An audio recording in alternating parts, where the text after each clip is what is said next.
Warahmatullahi wabarakatuh. Waalaikumsalam warahmatullahi wabarakatuh. Bismillah, alhamdulillah, wassalatu wassalamu ala habibina Rasulillah Muhammad ibn Abdillah.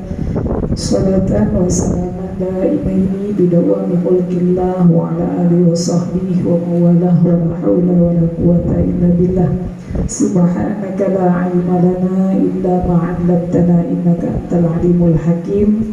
Rabbi shrah li sadri wa yassir li amri wahlul 'uqdatam min lisani yafqahu qawli.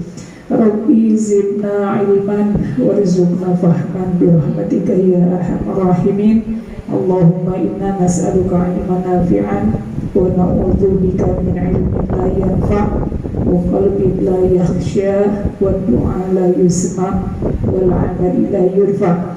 Allahumma la sahla illa ma ja'altahu sahla wa anta ya hayyu ya qayyum taj'alul hazna idza syi'ta sahla. Allahumma la taj'al dunya akbar hammina wa la mablagha ilmina. Allahumma inna nas'aluka an tab'atsana fi hadzal yawm ila kulli khair wa na'udzu bika an najtariha fihi su'an aw najurrahu ila muslim aw yujurrahu ahadun ilaina. Nas'aluka khaira hadzal yawm wa khaira ma fihi wa na'udzu bika min syarri hadzal yawm wa syarri ma fihi. Amin ya Allah ya rabbal alamin.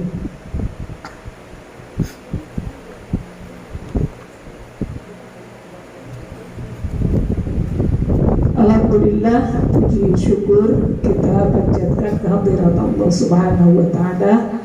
Pada hari ini kembali Allah mengumpulkan kita, mempertemukan kita di tempat ini dalam keadaan baik, dalam keadaan sehat walafiat. Insyaallah mudah-mudahan pertemuan kita semakin menambah gairah, ya, semangat kita untuk mendekat kepada Allah, semakin menambah keimanan kita kepadanya. Dan insyaallah sebab perkumpulan ini menjadikan Allah menurunkan rahmat dan cahaya pada keluarga kita, dan Allah memberikan maghfirah, memberikan ampunan kepada kita semua. Amin ya Allah ya rabbal alamin.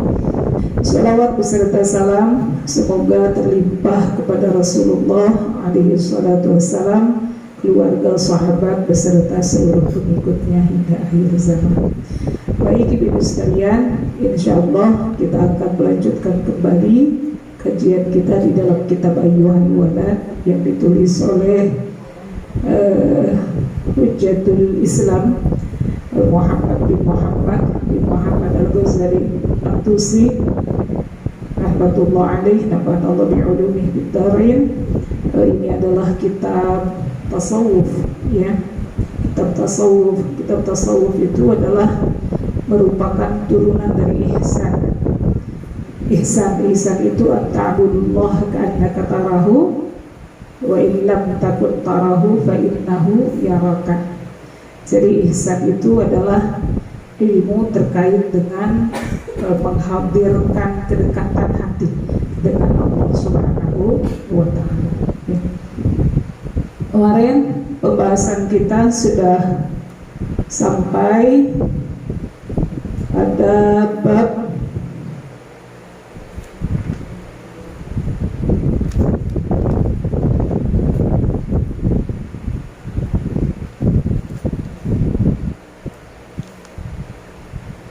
Terakhir riya. ya.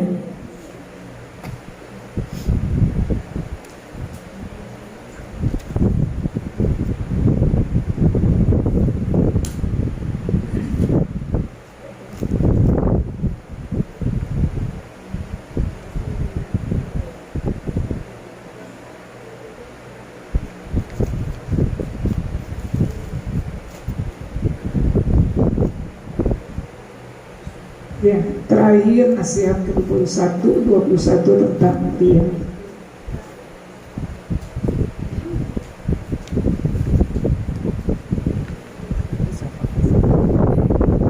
Bismillahirrahmanirrahim. Qala al-musannif al-Imam Al-Ghazali Tusi nafa'ana Allah bi'ulumihi bid-dharain ila anqal. Dalam pembahasan di pertemuan yang lalu Kita sudah membahas tentang intisari tasawuf, bahwa orang yang menempuh suluk atau jalan ma'rifatullah, maka hendaklah dia memiliki dua perangai di dalam dirinya. Pertama yaitu istiqamah ma'allahi ta'ala. Yang pertama adalah selalu istiqamah dalam beribadah kepada Allah, konsisten dalam beribadah kepada Allah. Kemudian yang kedua wasukunu 'anil khalqi. Yang kedua adalah memiliki etika yang baik terhadap orang-orang dalam berinteraksi dengan mereka. Nah, ini dua sifat yang harus dimiliki oleh seorang salik di dalam langkahnya untuk menuju ma'rifatullah. Kemudian berikutnya, apakah yang dimaksud dengan penghambaan kepada Allah atau ubudiyah? Nah, ini nasihat ke-18, bahwa ubudiyah itu memiliki 3 asya, ya, salah satu asya, bahwa ubudiyah, penghambaan kepada Allah itu memiliki 3 unsur. Pertama adalah muhafadhatun amri syar'i, yaitu pertama penghambaan kepada Allah itu hendaklah seseorang menjaga perintah syariat, baik yang halal maupun yang haram. Maka yang halal yang diperintahkan dilakukan, kemudian yang dilarang ditinggalkan. Semua perintah-perintah Allah dijaga, tidak ada yang dilanggar. Maka dikatakan orang tersebut telah berubudiyah, melakukan penghambaan kepada Allah. Kemudian yang kedua adalah rela atau ridha dengan qada, takdir dan pembagian Allah, bahwa Allah Subhanahu wa ta'ala telah menetapkan takdir di dalam hidupnya, takdir pada hartanya, takdir pada umurnya, takdir pada kehidupannya. Maka orang yang menyatakan dirinya, menghambakan diri kepada Allah Subhanahu wa ta'ala, maka hendaklah dia rela dengan qada dan pembagian Allah Subhanahu wa ta'ala. Kemudian yang ketiga adalah tarku ridha'i nafsik fi talabi ridha'illahi ta'ala. Yang ketiga, ubudiyah itu maknanya adalah meninggalkan kerelaan diri sendiri untuk mencari keridhaan Allah Subhanahu wa ta'ala. Meninggalkan sesuatu yang dikehendaki oleh hawa nafsu demi untuk mencari keridhaan Allah Subhanahu wa ta'ala. Kemudian di nasihat yang ke-19, kemarin kita bahas tentang tawakal.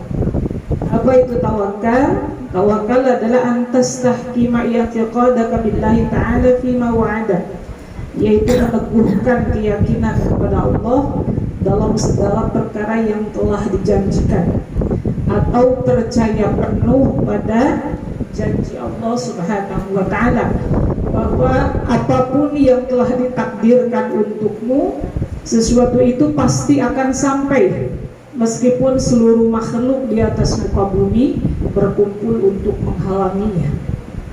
Dan sebaliknya, bahwa sesuatu yang tidak ditetapkan untukmu maka tidak akan sampai, sekalipun seluruh makhluk di atas muka bumi berkumpul untuk memberikan pertolongan kepadanya. Ini yang tepat, keyakinan penuh kepada Allah Subhanahu wa ta'ala fima wa'ada, bahwa apa yang dijanjikan oleh Allah pasti akan sampai. Kemarin disampaikan bahwa di antara perkara yang menjadikan seseorang terbebas dari hisab, ya, kata Rasulullah, ada 70.000 orang yang masuk surga tanpa hisab. Dan hisab tidak diaudit. Tidak diaudit. Hisab itu maknanya diaudit atau ditimbang amalnya di hadapan Allah Subhanahu wa ta'ala, atau melalui proses wazan, melalui proses penimbangan amal. Ini masuk surga tanpa hisab. Ada 70.000 orang. Para ulama mengatakan makna 70.000 ini bisa lebih dari itu, karena biasanya di dalam bahasa Arab kata 70.000, nah itu menunjukkan makna yang banyak. Jadi artinya ada banyak orang yang masuk surga tanpa hisab. Siapakah mereka? Di antaranya adalah orang, ada 4 golongan ya. Pertama yaitu orang yang tidak minta di ruqyah. Tidak minta di ruqyah. Ruqyah itu boleh, tentu ruqyah yang sesuai dengan ketetapan syariat, ruqyah yang diperbolehkan. Tetapi karena tawakalnya kepada Allah sangat tinggi, orang tersebut takut seandainya ruqyah tersebut menjadikan dirinya bergantung kepada raqi, sampai-sampai dia meninggalkan perbuatan itu. Padahal ruqyah itu hukumnya boleh, tentu ruqyah yang syar'iyah. Kemudian yang kedua, orang yang tidak melakukan kai itu yakni pengobatan dengan besi di masa itu yang terkenal manjur sebagai salah satu cara penyembuhan penyakit. Artinya berarti di sini berobat secara medis, ya, berobat secara fisik. Nah itu pun dia tinggalkan. Karena apa? Ada kekhawatiran di dalam hati bahwa pengobatan tersebut menjadikan berpalingnya hati dari pertolongan Allah Subhanahu wa Ta'ala kepada kebersandaran terhadap makhluk atau terhadap manusia. Waalaikumsalam. Kemudian yang ketiga adalah orang yang tidak tatayyur. Tatayyur maknanya adalah menyandarkan akibat bukan pada sebab. Itu tatayyur, menyandarkan akibat bukan pada sebab. Asalnya tatayyur itu merupakan tradisi, merupakan kebiasaan orang-orang jahiliyah di masa itu. Kalau mereka mau safar, mau pergi, misal dari kota Makkah, maka mereka akan menerbangkan burung. Tatayyur berasal dari kata tayr, ya, burung.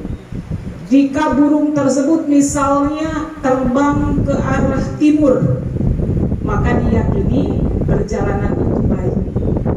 Misal, kalau seandainya burung tersebut terbang ke arah barat, maka mereka membatalkan perjalanannya karena dianggap terbangnya burung ke arah barat merupakan isyarat bahwa perjalanan itu mengandung kemudaratan. Nah, ini artinya orang tersebut menyandarkan madarat dan manfaat kepada seekor burung. Padahal tentu seekor burung tersebut tidak akan mampu memberikan manfaat atau madarat kecuali atas izin Allah Subhanahu wa Ta'ala. Ini namanya tatayyur. Dan hari ini orang banyak yang melakukan itu, meskipun dalam bentuk yang lain. Mungkin hari ini bentuknya tidak dengan menerbangkan burung, tetapi dengan bentuk-bentuk yang lain. Contohnya seperti apa, Bu? Tatayyur hari ini ngitung kancing itu marehan kalau begitu.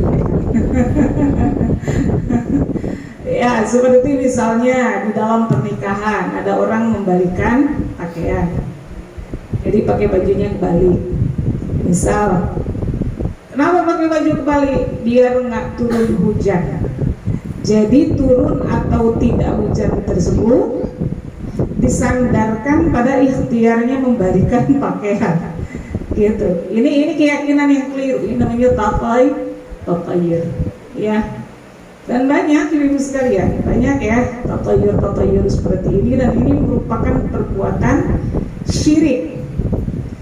Merupakan perbuatan syirik, yakni menyekutukan Allah Subhanahu wa Ta'ala dengan makhluk, bahwa dia meyakini akibat bukan pada sebabnya. Bukan pada sebabnya. Nah, orang yang terbebas di dalam hidupnya dari tatayyur seperti ini, maka nanti kata Rasulullah, merekalah orang yang masuk surga tanpa hisab. Dan yang keempat, doa Allah yatawakkalun. Dan yang keempat itu adalah orang-orang yang bertawakal kepada Allah Subhanahu wa Ta'ala. Dan tawakal ini merupakan kesimpulan dari 3 poin sebelumnya. Ya, orang yang tidak meruqyah, orang yang tidak kai, kemudian orang yang tidak tatayun, itu adalah orang yang memiliki keyakinan penuh kepada Allah Subhanahu wa Ta'ala. Tidak ada sedikit pun di dalam hatinya keinginan atau keyakinan terhadap makhluk, bahwa makhluk bisa memberikan manfaat atau madarat karena dirinya. Ya, nah ini tawakal. Oleh karena itu, ibu sekalian, tawakal ini merupakan pemberian, ya, pemberian dari Allah. Bahkan tawakal ini adalah nisful iman.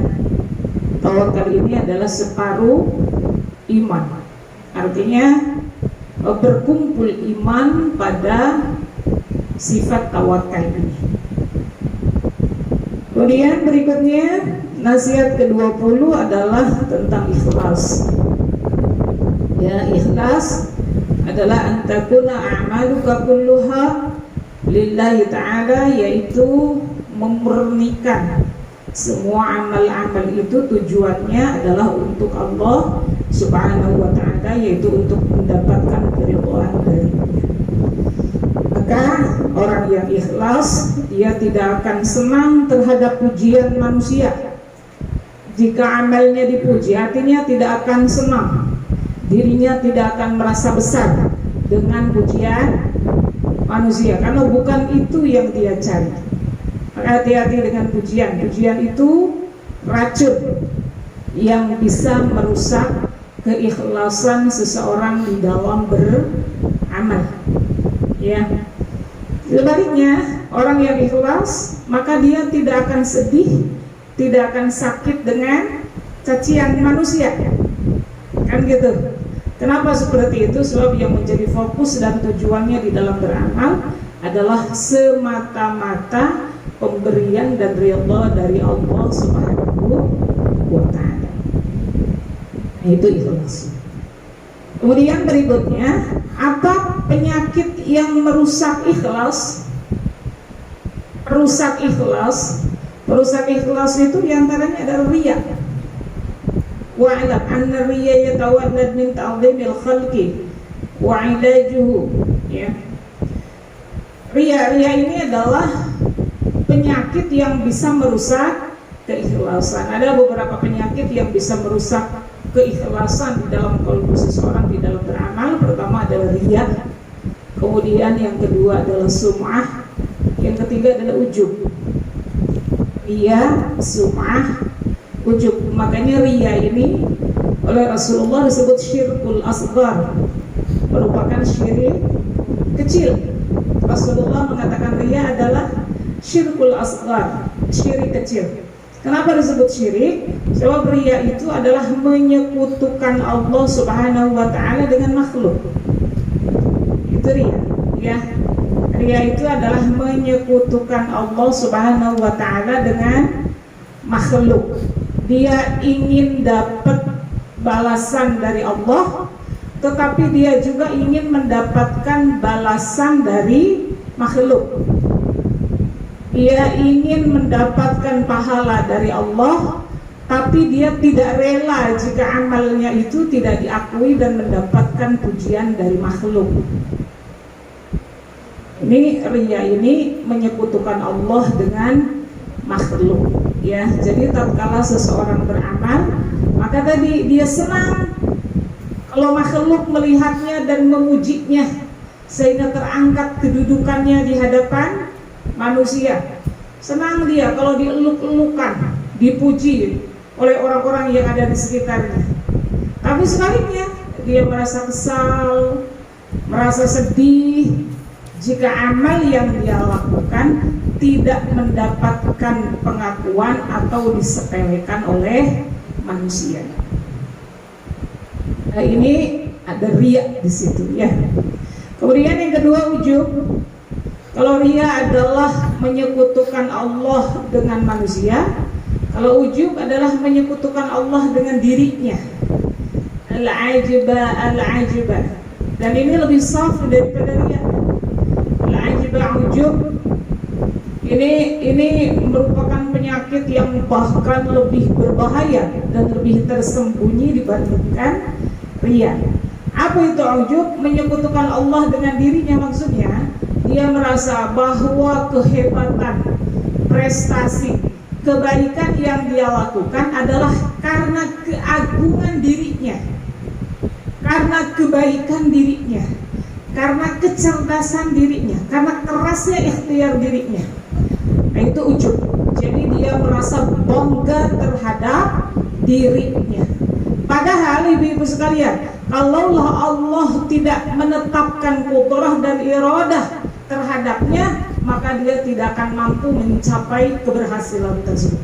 Tanpa pertolongan Allah Subhanahu wa ta'ala, dia tidak akan mendapatkan apa yang diinginkannya. Ini ujub. Jadi perasaan bangga di dalam hati. Nah, maka nanti ujub akan melahirkan sifat al-kibir, yaitu sombong. Akan melahirkan sifat sombong. Apa itu sombong? Merasa diri lebih baik, merasa diri lebih hebat, kemudian ghamtun, selalu dia merendahkan orang lain. Itu berawal dari ujub. Ujub bangga, merasa bangga terhadap dirinya. Dia bisa sholat malam, bangga dirinya bisa sholat malam. Lalu kemudian dia melihat dengan sebelah mata orang-orang yang tertidur di sepertiga akhir malam. Makanya ada satu ulama, jadi sekalian, saya lupa ya namanya, Imam, seorang ulama di masa kecilnya, beliau melakukan safar dengan ayahnya. Ayahnya seorang ulama, saya lupa ya. Beliau melakukan safar dengan ayahnya. Kemudian mereka semuanya tertidur di waktu malam. Mereka tidur di waktu malam, mendirikan tenda di tengah perjalanan tersebut. Lalu di sepertiga akhir malam, ayahnya membangunkan beliau. Kata ayahnya, "Nak, bangun. Waktunya engkau bangun untuk menghadap Allah di dalam sholat malam." Maka kemudian anaknya itu bangun.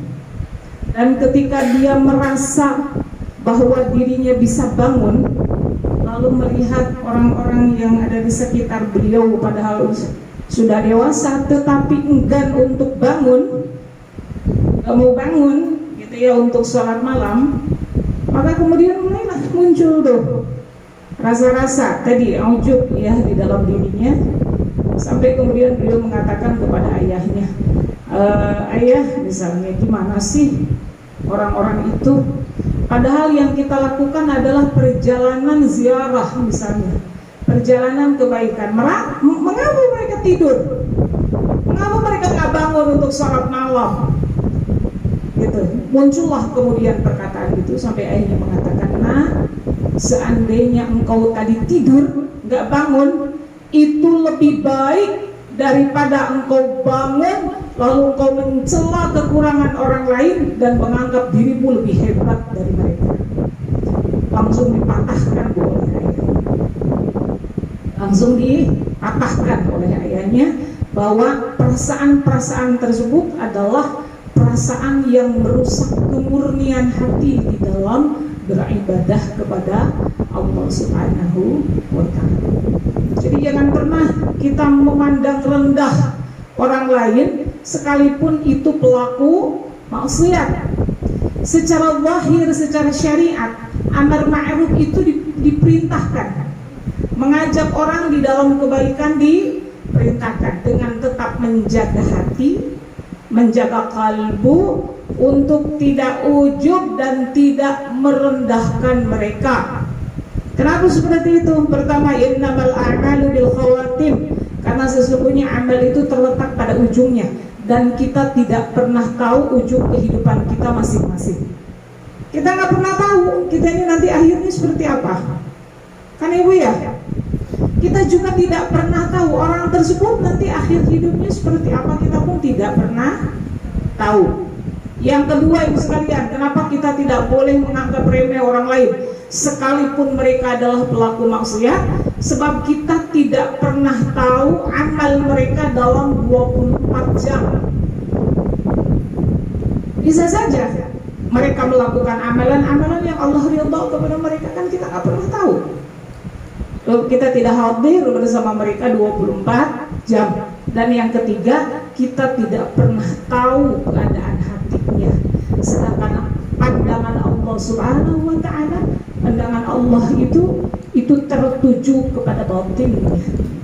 Dan kita tidak pernah tahu batin seseorang. Ada peribahasa mengatakan dalamnya laut itu bisa diselami, tapi dalamnya hati tidak ada yang tahu. Ini Sita ya, kan gitu kan? Dalamnya laut bisa diselami, bisa diukur, tapi dalamnya hati kita tidak pernah tahu bagaimana keadaan hati seseorang. Gitu. Makanya tidak diperkenankan ibu sekalian kita ini ujub, kibar, merasa diri lebih baik, lebih mulia, lebih unggul dibandingkan dengan orang lain, hatta kita berada di depan pelaku maksiat dengan 3 alasan yang tadi sudah saya sebutkan. Ya, nah itu yang merusak ikhlas, riya, ujub, sum'ah. Kalau sum'ah ibu, sum'ah itu memperdengarkan amal. Munculnya di ujub juga sum'ah itu, mengarahnya ke riya juga. Sum'ah itu artinya memperdengarkan amal. Mungkin amalnya tidak dilihat oleh orang, dia sholat malam tidak dilihat oleh orang, dia membaca Al-Quran tidak dilihat oleh orang, dia sedekah tidak dilihat oleh orang, tapi nggak betah hatinya kalau amalnya itu tidak diketahui oleh orang lain. Akhirnya apa? Dia menceritakannya pada manusia. Ini namanya sum'ah. Ingin amalnya diperdengarkan oleh orang lain. Dan hati-hati, ini penyakit yang apa ibu? Ini penyakit yang markus tadi ya, yang memang rada sulit untuk mengendalikannya. Kita ini rajin sholat malam misal gitu ya. Ini kalau nggak kita bilangin ke orang kurang afdal deh. Orang mesti tahu kalau saya ini ahli sholat malam. Akhirnya ketika ngobrol-ngobrol ya cerita juga, saya tuh nggak betah pokoknya kalau jam 3 nggak bangun. Pokoknya saya tuh kalau jam 3 harus bangun, dan saya tuh suka nggak enak kalau nggak sholat malam. Ini ceritain juga akhirnya sama orang. Ya, ini namanya menceritakan amal kepada orang, dan ini hati-hati merusak keikhlasan. Kenapa? Sebab dia meletakkan porsi di situ, ingin mendapatkan pengakuan dan pujian dari manusia, tidak mengkhususkan, meluruskan niatnya bahwa semata-mata amal yang dilakukan adalah untuk mendapatkan nilai dan balasan hanya dari Allah saja. Nah ini semua. Kemarin kita sampai situ. Jadi kalau begitu, bagaimana tatkala kita beramal? Tatkala kita beramal, tahsabuhum kal jamadat fi adami qudrah isali rahah wal masyaqqah. Maka kita harus menganggap bahwa manusia itu seperti al-jamad, seperti benda mati. Maksudnya, orang tersebut tidak akan bisa memberikan kemanfaatan dan kemakdaratan kepada kita. Orang tahu, orang nggak tahu terhadap amal kita, nggak akan ada manfaatnya untuk kita. Al-jamad, gitu ya. Jadikan mereka itu seperti benda mati, seperti benda mati, sehingga tidak ada keinginan sedikit pun di dalam hati untuk mendapatkan pujian. Orang kalau dipuji itu karena apa? Ingin tinggi kedudukannya, ingin mendapatkan perhatian dari manusia, ingin dianggap, pengen dianggap. Saya tuh pengen dianggap, kan gitu. Dan ini memang kebutuhan psikologis ya. Kebutuhan psikologis manusia itu kan mendapatkan pengakuan dari orang memang ya. Tapi dalam urusan ibadah, ibu sekalian, ibadah itu tidak akan sampai kepada Allah kecuali ikhlas. Ya. Nah. Kemudian nasihat yang berikutnya. Nah, kita langsung pada bahasan baru, nasihat ke-20.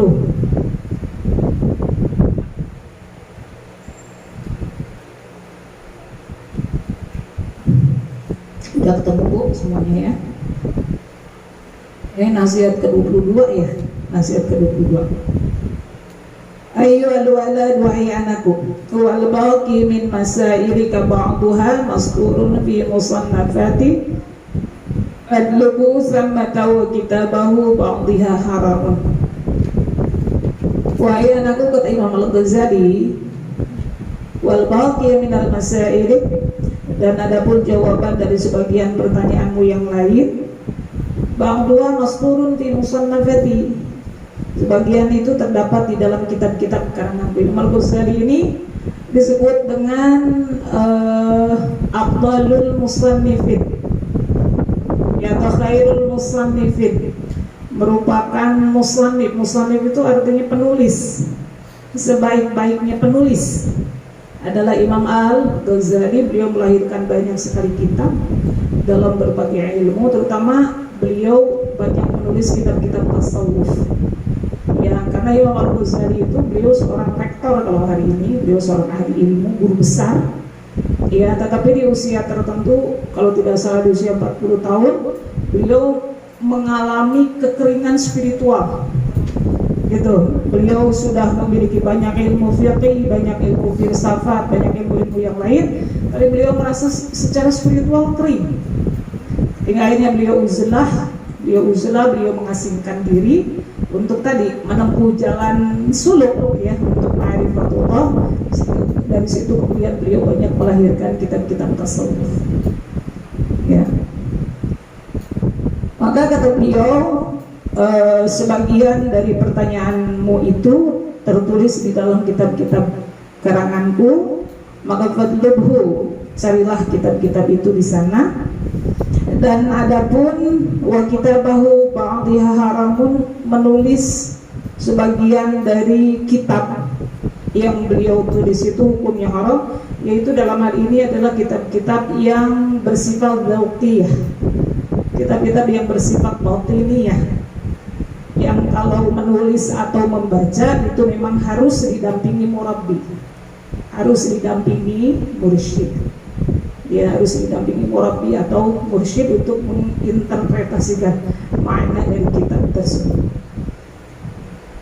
Kemudian beliau mengatakan, i'mal anta bima ta'lam, maka hendaklah engkau beramal dengan sesuatu yang telah engkau ketahui. I'mal anta bima ta'lam, beramallah engkau dengan sesuatu yang telah engkau ketahui. Ini sering ya, Imam Al-Ghazali di dalam berbagai kitabnya itu sering beliau menekankan, hendaklah ilmu itu harus ilmu yang bermanfaat, harus menjadi ilmu yang bermanfaat. Apa itu ilmu yang bermanfaat? Adalah ilmu yang diamalkan. Ya, ilmu yang bermanfaat itu adalah dalam kitab Hidayatul Hidayah itu banyak ya, unsur-unsur ilmu yang bermanfaat itu, indikatornya apa saja. Ada kuliah intinya adalah ilmu yang bermanfaat itu adalah ilmu yang diamalkan, yaitu ilmu yang membuka basirah, membuka mata hati kita untuk semakin mendekat kepada Allah. Ilmu yang bermanfaat itu adalah ilmu yang membuka mata hati kita untuk mengenali kekurangan-kekurangan kita. Ilmu bermanfaat itu adalah ilmu yang menjadikan kalbu kita ini menjadi faham apa yang harus kita lakukan dan apa yang harus kita tinggalkan. Futuh, basirahnya itu futuh, terbuka untuk mengenali kelemahan-kelemahan dirinya, aib-aib dirinya, kemudian dia memperbaikinya. Nah, ini adalah ilmu yang bermanfaat. Maka kata Imam Al-Ghazali, i'mal anta bima ta'lam, hendaklah engkau mengamalkan sesuatu yang engkau ketahui, lian kasyifa laka ma lam ta'lam, agar disingkapkan untukmu sesuatu yang belum engkau ketahui. Dengan mengamalkan ilmu itu, ibu sekalian, maka nanti akan Allah singkapkan sesuatu yang belum engkau fahami. Maksudnya seperti itu.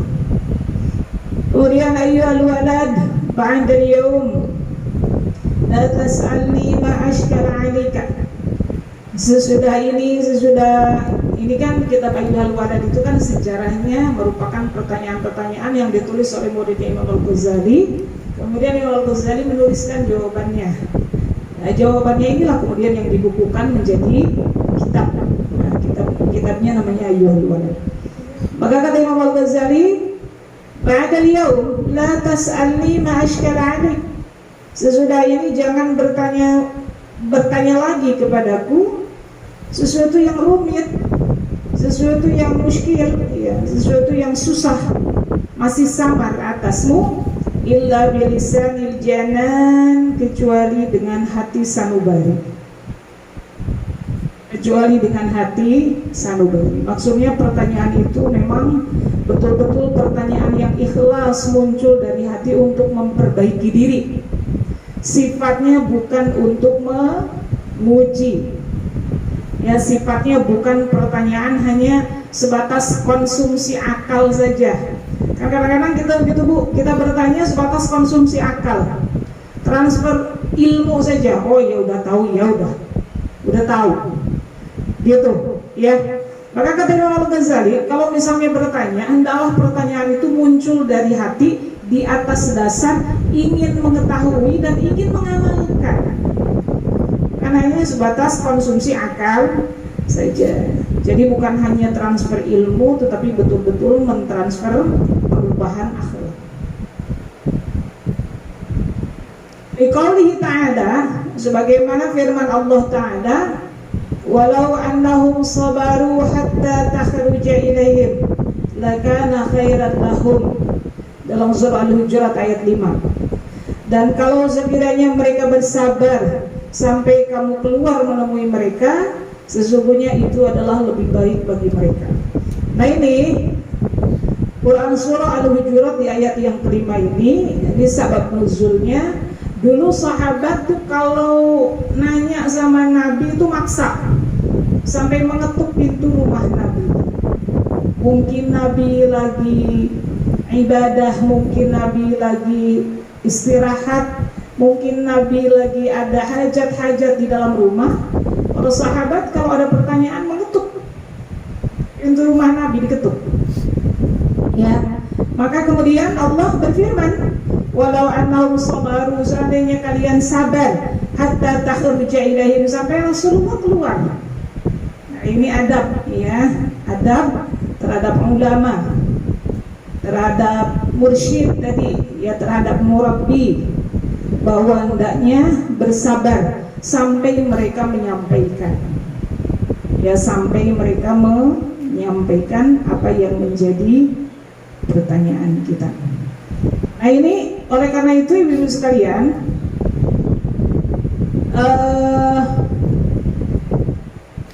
ya Luqmanul Hakim, ya, Luqmanul Hakim. Kenapa Luqman ini diberikan gelar Al-Hakim? Al-Hakim, hakim itu artinya apa Bu? Bijaksana, ya, menempatkan sesuatu pada tempatnya. Itu hakim itu gitu, bijaksana menempatkan sesuatu pada pada tempatnya. Itu memiliki sifat hakim. Jadi Al-Hakim itu kalau berbicara tepat. Kalau ada namanya hakim suaminya, ada. Oh, kira-kira sesuai nggak nih dengan artinya? Kalau berbicara tuh tepat, kalau memberikan nasihat tuh tepat, itu memiliki sifat hakim. Ya, kemudian kalau melakukan sesuatu, maka apa yang dilakukan tepat.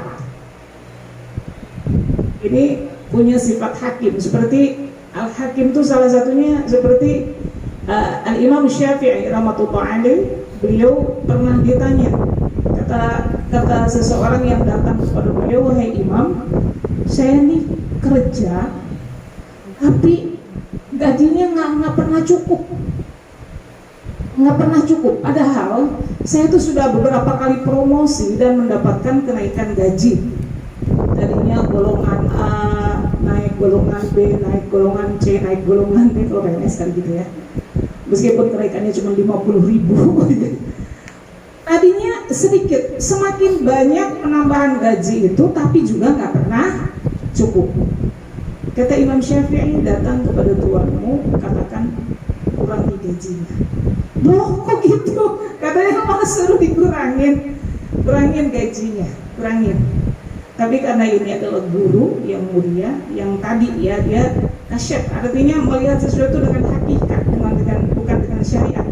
Syariatnya nanti kan kita bahas. Syariatnya makin dikurangin makin kurang dong, ya kan Bu? Gajinya makin dikurangi nominalnya, tentu makin kurang, kebutuhan makin banyak, gitu. Tapi menurut juga, kalau beliau melihat Imam Syafi'i kan sudah kasyaf, jadi melihat sesuatu dari sudut pandang hakikat, gitu kan, bukan syariat. Maka kemudian ngikutin, tapi tetap malah tambah kurang. Datang lagi kepada Imam Syafi'i, kata Imam Syafi'i, minta kepada tuanmu turunin lagi gajinya, sampai 3 kali kayak gitu. Dan anehnya sesudah 3 kali dipotong gajinya justru malah cukup, malah cukup. Balik lagi akhirnya kepada Imam Syafi'i, aneh wahai Imam, ketika gaji saya 3 kali diturunkan oleh pimpinan perusahaan tersebut, kok malah cukup ya sekarang? Kata Imam Syafi'i, sebab itulah gaji yang cocok dengan pekerjaannya. Itulah upah yang pantas dengan tenaga dan pikiran yang kau keluarkan. Adapun gajimu sebelumnya itu tidak pantas untuk tenaga dan pikiran yang kau keluarkan, maka Allah ambil keberkahannya. Gitu. Ini hakim, ini bijak, tepat. Ada nggak di pantun tuh yang kayak begitu hari ini? Ada, cuman kita mungkin belum sampai ya, belum sampai ke sana. Mudah-mudahan Allah pertemukan dulu ya kita dengan orang-orang yang punya basirah, punya mata hati yang sudah kasyaf, sudah futuh. Nah itu Hakim, Luqmanul Hakim, ibu sekalian, beliau hidup pada masa Nabi Dawud alaihissalam. Dalam Al-Quran ada surah namanya surah Luqman. Luqman Al-Hakim hidup di zaman Nabi Dawud alaihissalam. Nabi Dawud itu siapa? Ayahnya Nabi Sulaiman alaihissalam, maka beliau dari kalangan Bani Israel. Turunannya Nabi Ya'qub alaihissalam. Ya, turunan Nabi Ya'qub alaihissalam. Nabi Ya'qub keturunan Nabi Ishaq alaihissalam. Nabi Ishaq adalah putranya Nabi Ibrahim dengan Sayyidah Sarah alaihissalam. Ya, Al-Hakim, Luqman Al-Hakim ini seorang hitam, orang yang berkulit hitam. Jadi artinya secara fisik beliau itu tidak nampak tinggi. Maksudnya tidak nampak seperti orang yang mulia, tapi ternyata punya kemuliaan di sisi Allah Subhanahu wa taala. Beliau melihat Nabi Daud alaihissalam. Nabi Daud itu kan di antara mukjizatnya bisa melunakkan besi. Jadi besi itu bisa di tangan Nabi Daud, besi itu seperti adonan tepung, mudah untuk dibentuk seperti adonan tepung. Besi padahal loh, tapi di tangan Nabi Daud yang mukjizat dari Allah itu seperti adonan tepung. Maka kemudian beliau merangkai sesuatu dari besi tersebut. Luqmanul Hakim hatinya pengen bertanya, pengen nanya, cuman beliau tahan. Sampai kemudian akhirnya Nabi Daud mengatakan, sesungguhnya saya sedang membuat baju perang. Kata Luqmanul Hakim, itulah yang ingin saya tanyakan tadi. Tapi akhirnya tanpa saya bertanya, saya mendapatkan jawaban. Tapi ini bukan dalam konteks kita belajar ya Bu ya hari ini. Kalau kita belajar hari ini ada sesi pertanyaan, itu tanya aja sebanyak-banyaknya. Ya. Tetapi maksudnya dalam hal ini memang kita bertanya itu sesuatu yang memiliki manfaat gitu. Ada esensinya bertanya itu. Karena jangan kadang-kadang ibu sekalian ongko nanya gitu, ada memang beberapa ongko bertanya, tapi dia sendiri mengingkari jawabannya. Ada tuh kadang-kadang diingkari sendiri jawabannya. Tapi kan Bu Sita, tapi kan, terus maksudnya tadi nanya apa? Tapi kan Bu Sita itu, tapi kan gitu ya. Dalam konteks belajar seperti ini tidak malu bertanya, sesat di jalan. Tapi memang dalam beberapa hal, Ibu sekalian, untuk sesuatu yang sifatnya dauti ya tadi, kata Imam Al-Ghazali, maka hendaklah engkau menunggu jawabannya. Dan salah satu adab kepada guru, ini guru-guru yang besar ya, dalam hari ini guru-guru, maka fala tas'alni an syai'in hatta uhditsa laka minhu dzikra. Gitu ya. Tadi di Al-Hujurat, hendaklah engkau menunggu sampai Rasulullah keluar, jangan ngetok pintu. Tunggu sampai Rasulullah SAW keluar, baru kemudian engkau sampaikan hajatmu kepada Rasul. Nah, maka sesudah turun ayat ini, tidak ada lagi sahabat yang menutup pintu, tapi menunggu sampai Rasulullah SAW keluar. Kemudian ibu sekalian, waqbal nasihatal Khidir, waqbal nasihatal Khidir alaihissalam, dan terimalah nasihat Nabi Khidir alaihissalam. Hina qala, nasihat Nabi Khidir alaihissalam di dalam Al-Quran, di surah Al-Kahfi yang sering kita baca. Allah subhanahu wa ta'ala berfirman, fala tas'alni an syai'in hatta uhditsa laka minhu dzikra. Janganlah engkau menanyakan kepadaku tentang sesuatu apapun sampai aku sendiri menerangkannya kepadamu.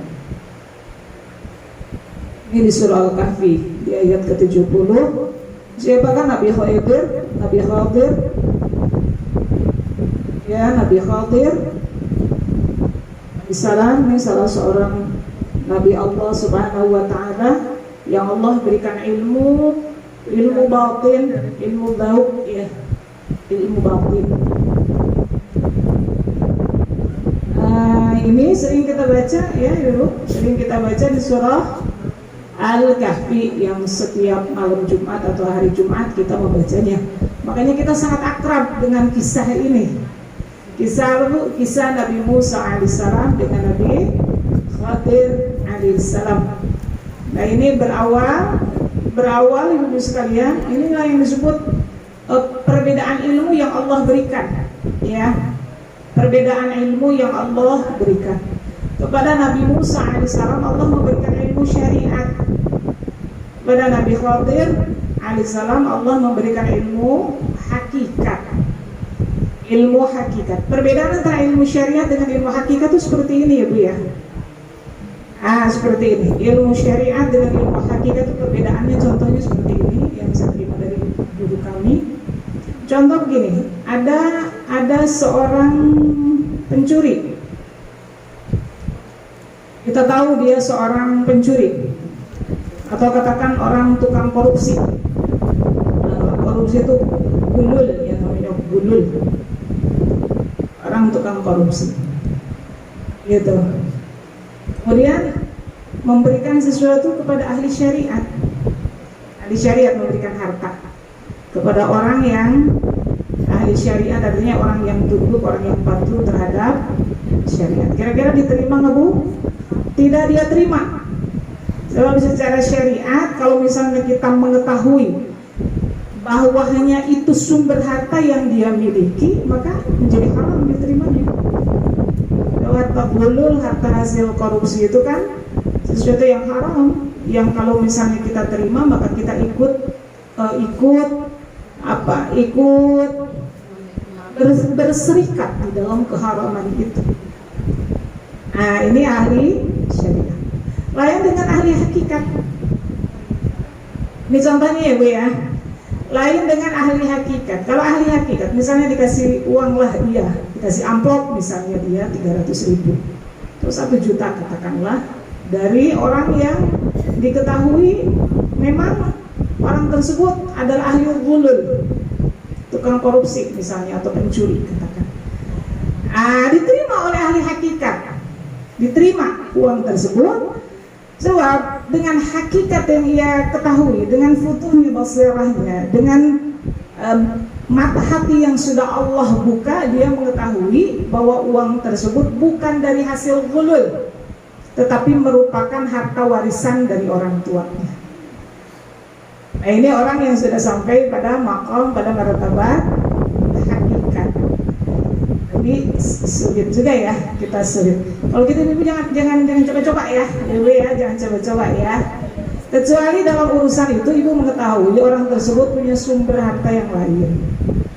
Misal ibu ketemu sama ahli ulul, misal kita mengetahui orang tersebut tukang korupsi misalnya, ya, lalu dia ngasih sesuatu, misalnya atau ngajak traktir, tapi dia juga punya penghasilan yang lain. Mungkin dia memang juga bekerja, gitu ya, atau misalnya dia punya usaha, bisnis, maka tatkala ditraktir, ibu nggak usah banyak nanya. Tapi duitnya hasil korupsi bukan, tapi uangnya misalnya hasil rasuah bukan, nggak usah nanya begitu. Iyain aja. Dikasih bakso makan, kasih soto makan, dibawain apa bala-bala, bakwan, bawa pulang. Kenapa seperti itu? Kita meyakini bahwa apa yang dia berikan kepada kita berasal dari harta yang halal. Yakini begitu saja. Tapi kalau ibu nanya, ini maaf nih, tapi duitnya ini yang bekas korupsi kemarin bukan? Orang itu bilang, iya benar. Maka ibu nggak boleh menerima ajakannya, karena diketahui secara pasti bahwa uang itu statusnya tidak halal. Gitu ya, seperti itu. Gitu. Nah ini kita nih makamnya hari ini di akhir zaman seperti ini, kita makamnya makom syariat semua. Makanya sesuatu yang yang diperintahkan oleh syariat lakukan, dan sesuatu yang bertentangan secara zahir dengan syariat maka kita tinggalkan. So hari ini orang akhir zaman, ibu ya kan, kecuali memang kita mengenal para auliyaillah, para wali-wali Allah yang memang sudah kasyaf, sudah futuh basirahnya ya, mata hatinya untuk mengenal hakikat. Tapi itu kan perlu mulazamah yang sangat lama dengan beliau, kan gitu, seperti itu. Nah ini ibu sekalian, Nabi Khadir alaihissalam Allah berikan ilmu hakikat. Makanya Nabi Khadir ini oleh ahli tasawuf, para sufi ini dijadikan guru utama. Dan bahkan mereka meyakini ahli tasawuf, Allah alam, makom kita belum sampai ke sana ya Bu ya. Tapi saya sampaikan, para ahli tasawuf, para sufi meyakini Nabi Khadir masih hidup sampai hari ini. Nah itu keyakinan para ahli thariqah, para ahli hakikat ya, meyakini. Makanya beberapa mereka menyampaikan, misalnya mereka berjumpa dengan Nabi Khadir di alam ruh, di alam mimpi. Ya Allah alam, kita belum sampai pada makom itu. Maka ketika kita belum sampai pada makom itu, kita tawakuf. Tawakuf itu maknanya itu kan bukan sesuatu yang zahir, tapi kita juga tidak berani untuk mengingkari karena kita belum sampai pada makom itu. Kecuali kalau betul-betul itu bertentangan dengan syariat, maka kita harus menghindarinya. Gitu ya, seperti itu. Nabi Khadir alaihissalam itu diberikan ilmu hakikatnya itu seperti apa ibu sekalian. Nah ini disebutkan oleh Allah di dalam surah Al-Kahfi, berawal dari apa? Jadi surah Al-Kahfi ini sebetulnya di awal dan di tengah itu merupakan bentuk teguran Allah kepada Nabi Muhammad SAW. Itu ditegur juga oleh Allah di awal surah Al-Kahfi tentang kisah Ashabul Kahfi. Orang Yahudi nanya kepada Rasulullah tentang kisah Ashabul Kahfi. Rasulullah katakan, nanti akan aku jawab. Rasul lupa tidak bilang insya Allah. Akhirnya nggak turun-turun tuh. Firman Allah, wahyu dari Allah tidak turun-turun. Sampai kemudian di awal surah Al-Kahfi itu kan Allah memperingatkan, kalau engkau menjanjikan sesuatu maka ucapkan insya Allah, artinya jika Allah menghendaki. Insya Allah, jika Allah menghendaki, harus mengatakan itu. Apapun ibu yang belum dilakukan, katakan insya Allah. Tuh maknanya adalah menyandarkan hati kita bahwa apa yang kita lakukan itu bergantung pada kudrah dan iradahnya Allah. Kalau Allah menghendaki saya datang, tapi kalau Allah tidak menghendaki maka tidak akan datang. Meskipun seluruh makhluk di atas muka bumi menolong agar kita datang, tapi kalau tidak ada dalam kehendak Allah maka kita tidak akan datang. Maka ibu jangan pernah mengatakan, ya pasti saya akan datang, ya pasti saya akan lakukan. Tidak boleh seperti itu. Katakan selalu insya. Masalahnya hari ini insya Allah tuh suka diselewengkan. Orang mengatakan insya Allah pasti nggak datang, kan gitu. Datang ya, insya Allah. Tapi insya Allah nggak datang, bukan insya Allah datang. Jadi suka diselewengkan gitu ya oleh ibu. Gitu ya. Nah ini ibu sekalian, kisah Nabi Khadir ini berawal dari adanya ucapan Nabi Musa alaihissalam. Ketika Nabi Musa alaihissalam berkhutbah di hadapan Bani Israel, datang salah seorang Bani Israel bertanya kepada Nabi Musa. Kata beliau, siapakah orang yang paling alim? Siapakah orang yang paling tahu? Nabi Musa mengatakan, anak. Saya adalah orang yang paling tahu. Saya adalah orang yang paling berilmu. Jadi Allah ingin menegur Nabi Musa alaihissalam. Ya Allah ingin menegur Nabi Musa alaihissalam. Makanya kata Allah, ada orang yang alim di atas muka bumi ini. Kemudian Allah menyampaikan tempatnya ada di satu tempat gitu ya, yang tatkala engkau membawa ikan maka ikan akan jatuh ke tempat itu, laut itu gitu. Sampai kemudian Nabi Musa alaihissalam dengan salah seorang muridnya namanya Yusha bin Nun. Yusha bin Nun itu seorang nabi juga tapi bukan rasul ya. Yusha bin Nun ini nanti nabi yang meneruskan dakwahnya Nabi Musa alaihissalam kepada Bani Israel. Akhirnya mereka melakukan perjalanan. Dalam surah Al-Kahfi dikatakan sampai di sebuah sakhrah, di sebuah batu. Nah, ternyata Allah jadikan Nabi Musa alaihissalam lelah, kemudian beristirahat di sebuah batu, dan ternyata itu cara Allah mendekatkan Nabi Musa ke air sehingga ikan bisa melompat. Jadinya Nabi Musa kan jalan di pinggir pantai itu dengan Yusha bin Nun. Lalu kemudian Allah jadikan Nabi Musa lelah, lalu kemudian beristirahat di atas sakhrah, lalu jatuhlah ikan itu ke air. Maka sesudah lelahnya hilang, Nabi Musa alaihissalam kembali melanjutkan perjalanan. Lalu ingat Yusha bin Nun. Yusha bin Nun baru ingat ketika mereka hendak makan, oh ikannya sudah nggak ada. Maka Yusha bin Nun baru ingat, oh iya tadi di sana dia melihat ikannya jatuh di lompat ke air. Maka akhirnya mereka kembali dan disitulah bertemu dengan Nabi Khadir alaihissalam. Jadi ini Bu, Nabi Khadir alaihissalam melihat peristiwa dari sisi hakikatnya. Seperti ya di surah Al-Kahfi disebutkan, Nabi Khadir alaihissalam dengan Nabi Musa alaihissalam kemudian naik kapal, dan mereka naik kapal gratis, gak bayar.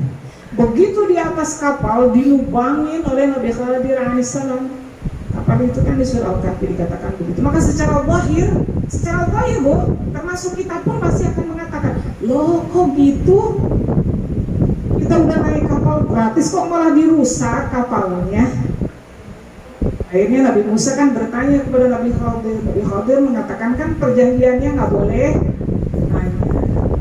Udah gitu mereka turun dari kapal, ibu sekalian, ke daratan. Ada sekelompok anak yang sedang bermain. Nabi Khadir tiba-tiba mendekati satu anak, ditarik kepalanya, putus kepalanya, mati, dibunuh anak itu.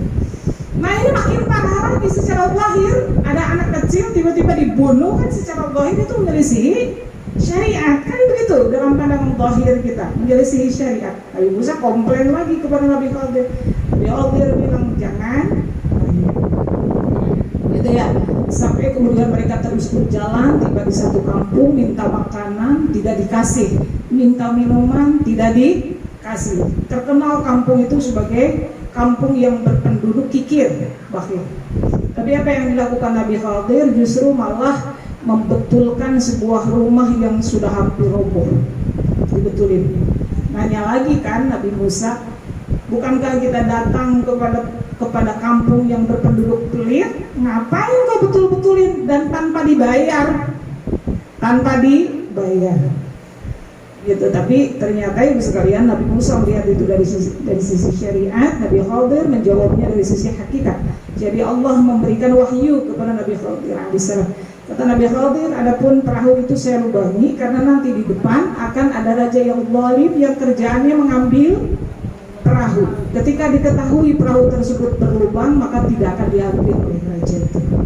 Itu hikmahnya. Yang kedua, adapun anak kecil tadi yang dibunuh oleh Nabi Khadir, anak kecil itu sesudah besar nanti akan kafir, akan kufur kepada Allah. Dan bukan saja dirinya yang kafir, tapi dia akan menarik orang tua, ayah ibunya, dan orang-orang yang ada di dekatnya untuk kafir. Sedangkan orang tuanya adalah orang tua yang saleh, maka Allah menghendaki anak itu untuk mati di usia kecilnya supaya nggak sempat kafir, agar anak itu selamat, kemudian orang tuanya pun selamat.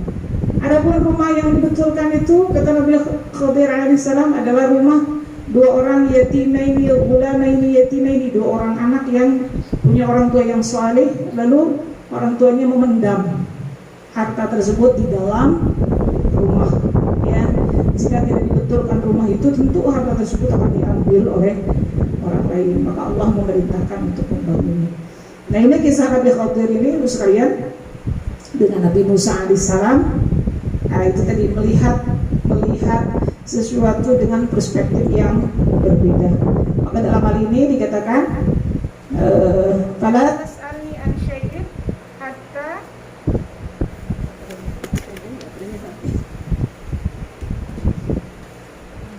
boleh makan minum dulu dan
ya, baik. Kemudian berikutnya, wala tastajil hatta tablugha awanahu. Janganlah engkau tergesa-gesa hingga kamu mencapai masaknya. Nah, seperti tadi Nabi Musa alaihissalam.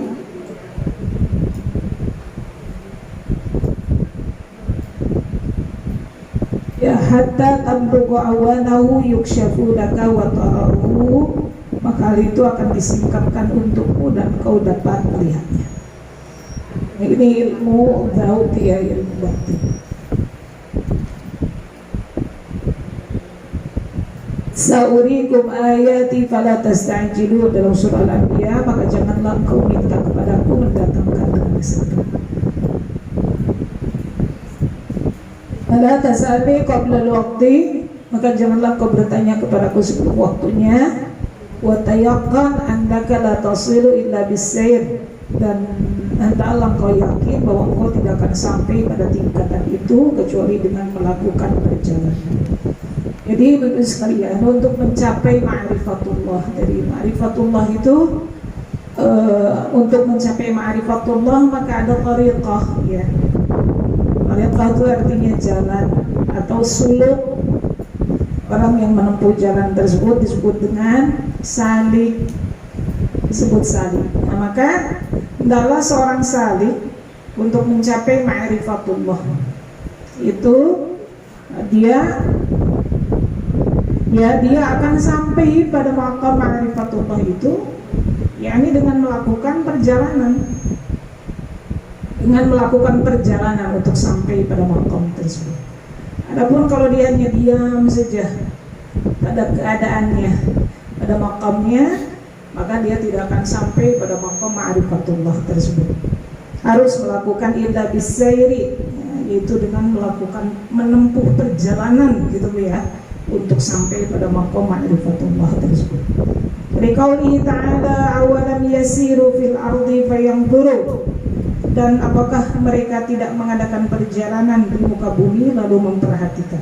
Fil ardi fayanzuru, yang melakukan perjalanan lalu kemudian memperhatikan, mengambil hikmah, mengambil ibarah di dalam perjalanan yang sedang dilakukannya. Ini sebentar saya terangkan ya.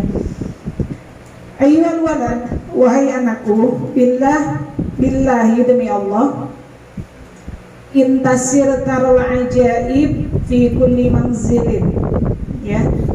Jika engkau melakukan perjalanan tersebut, tadi perjalanan ya Bu ya, thariqah, menempuh jalan untuk mencapai Allah Subhanahu wa taala, maka engkau akan, wallahi, kata Imam Al-Ghazali, wallahi, beliau bersumpah karena beliau sudah melakukannya, sudah melakukan perjalanan itu, maka taral ajaib fi kulli manzilah, maka engkau akan mendapati keajaiban-keajaiban dalam setiap manzilahnya.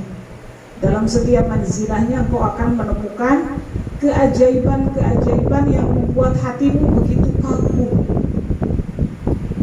yang membuat hati itu semakin mahabbah kepada Allah Subhanahu wa ta'ala. Itu dalam setiap maqam-maqamnya, dalam setiap tingkatannya, ya. Tadi maqam untuk ma'rifatullah kemarin anak tangganya dimulai dari mengenal Allah, kemudian meyakini dulu ya, beriman, meyakini, kemudian mengenal, sesudah mengenal kemudian mahabbah, mencintai, baru maqam paling tinggi adalah merindukan. Itu anak tangga untuk mencapai ma'rifat. Wadhul ruhaka fa in ra'sa hadzal amri badhlur ruh, maka hendaklah engkau mengorbankan jiwa dan ragamu, karena sesungguhnya puncak untuk menempuh jalan Allah ini adalah dengan siap, dengan rela, badhlur ruh, dengan rela mengorbankan jiwa dan raga.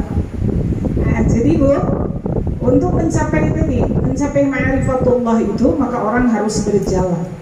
Dalam perjalanannya nanti orang akan naik dari satu manzilah pada manzilah yang lain. Ibarat kita naik tangga, akan naik dari satu anak tangga kepada anak tangga yang lain, gitu ya. Dan ibu-ibu sekalian, Imam Al-Ghazali mengatakan, hendaklah di dalam melakukan perjalanan untuk naik dari satu makam ke makam yang lain, engkau harus rela mengorbankan jiwa dan raga. Maknanya seperti apa ibu sekalian? Karena untuk menempuh jalan sufi tadi, ya thariqah atau suluk tadi, itu memang membutuhkan pengorbanan, membutuhkan perjuangan, tidak bisa digapai dengan mudah. Terutama perjuangan yang paling besar adalah perjuangan untuk mengalahkan hawa nafsunya. Mana perjuangan di sini bukan berarti berjuang mengangkat senjata melawan musuh, bukan ya. Mainannya di sini ini musuh secara batiniyah. Apa musuh secara batiniyah? Adalah syaitan dan nafsu, hawa nafsu yang markus, yang terinstal di dalam dirinya. Nah, ini perjuangan, pengorbanan yang harus dilakukan oleh seorang salik agar dia naik ibu ya dari satu tangga ma'rifah kepada tangga ma'rifah yang berikutnya. Contoh makomnya ya, contoh makomnya di dalam ma'rifatullah itu diawali dari makom taubat dulu. Nah, ini yang pertama dilakukan oleh seorang salik adalah mengawali perjalanan ini dengan bertaubat, ya, dengan taubat. Ini yang harus dilakukan, taubatan nasuha kepada Allah Subhanahu wa ta'ala. Kemudian dari makom taubat nanti naik pada makom wara. Pada makom wara, wara itu maknanya adalah menjaga diri dari perkara-perkara yang hukumnya belum jelas, atau menjaga diri dari perkara-perkara yang syubhat. Yang halal sudah jelas dia tinggalkan, yang haram sudah jelas dia tinggalkan. Nah, adapun sesuatu yang belum jelas bagi dirinya hukumnya, maka ini namanya syubhat, maka itu dia bersikap wara terhadap perkara tersebut dengan meninggalkannya. Baru kemudian dari wara nanti naik pada makam berikutnya yaitu zuhud. Ya, zuhud. Nah, contohnya ini taubat, kemudian wara, kemudian zuhud. Nah, ini adalah perjalanan untuk berma'rifah kepada Allah Subhanahu wa taala untuk sampai pada anak tangga ma'rifatullah itu. Taubat, kemudian wara, kemudian zuhud. Nah, adapun setiap tingkatan ini tentu membutuhkan pengorbanan, membutuhkan effort ya. Tadi Imam Al-Ghazali mengatakan badlur ruh, harus sekuat tenaga melakukan penggemblengan diri, penggemblengan spiritual ya, supaya bisa naik dari satu anak tangga kepada anak tangga yang lain. Contoh misalnya bertaubat kepada Allah, bagaimana berkorbannya. Taubat itu dari dosa, kan gitu ya, namanya taubat itu adalah taubat dari dosa. Nah, dosa ini ada dua jenis, ada dosa kepada Allah, kemudian ada dosa kepada makhluk, kan gitu. Ada dosa kepada Allah, kemudian dosa kepada makhluk. Maka bagaimana perjuangan orang bertaubat tatkala dia melakukan dosa kepada Allah adalah dengan taubatan nasuha. Jika ada amalan-amalan yang masih amalan-amalan yang wajib yang dia tinggalkan, maka wajib dia untuk mengqadha'nya. Contoh bagi seorang perempuan, bagi seorang perempuan ada satu keterangan perempuan banyak masuk neraka, salah satunya karena tidak mengqadha' sholat yang ditinggalkan ketika haid.